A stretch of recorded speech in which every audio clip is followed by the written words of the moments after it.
बा करेजी रे, पी के रोजा बोले अंग्रेजी रे।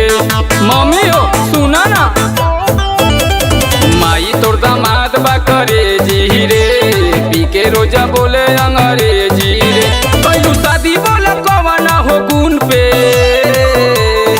एकदम लोला बा। मारी जाता बोतल पूरा मरचाया नून पे, पी के तब भतार देसी नाचे नागिन धुन पे। कमर हिलावता खेसारी जैसन टून पे, पी के तब भतार देसी नाचे नागिन धुन पे।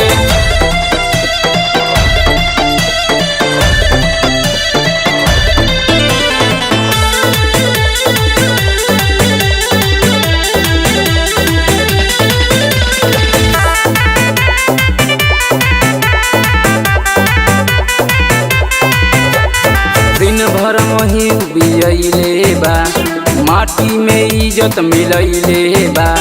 नाली में पी के कबो सूती जाता मुआना, कबो नहर में बहरइले बा। का कही पागल एकदम कर देले बा। दिन भर मोहे बियले बा, माटी में इज्जत मिलैले बा।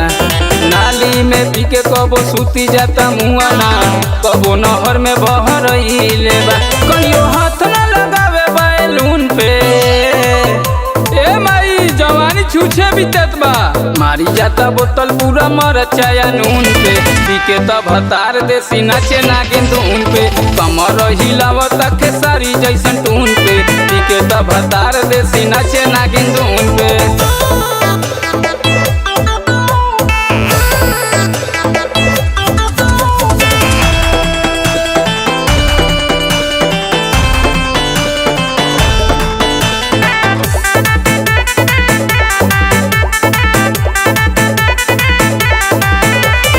बिगड़ल बाऊ कर रहनिया हो, तड़पता सेज पजवनिया हो। रतन बाबा के साथे पिए मनीषवा, बुझे जना परसनिया हो। का बताई एकदम नशेड़िए बा। बिगड़ल बाऊ कर रहनिया हो, तड़पता सेज पजवनिया हो।